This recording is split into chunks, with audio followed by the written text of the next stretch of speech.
So today for family worship, I want to encourage you to read all of Joshua chapter 2. It's 24 verses.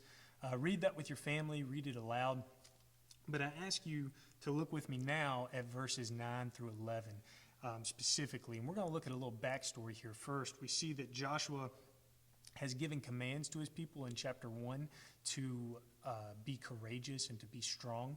And then we see in chapter 2 that God gives faith to his people.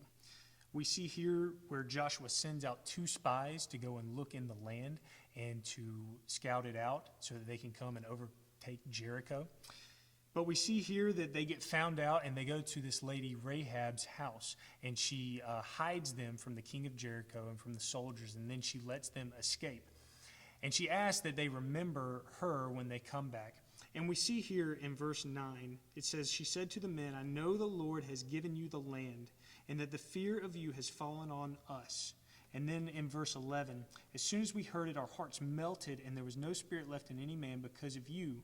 For the Lord your God, he is the God in the heavens above and the earth beneath."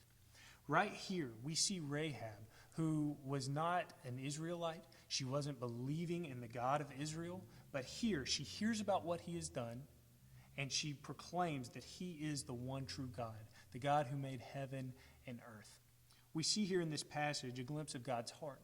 That yes, he does care for the nation of Israel, his people, but he cares for all nations.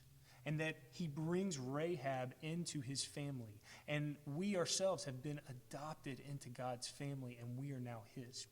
And so as I was thinking about this verse and the implications of this, I was thinking about how we should not be focused just on ourselves, but we should be focused on those all around the world who are far from God, who don't believe in God. I know that we have friends in India, and they are not believers, and this global pandemic is affecting them as well.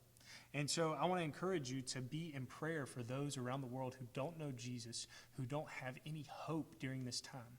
Pray that God would work in their hearts. Pray that they would be like Rahab, that they would hear about who God is, and that it would lead them to faith in Jesus.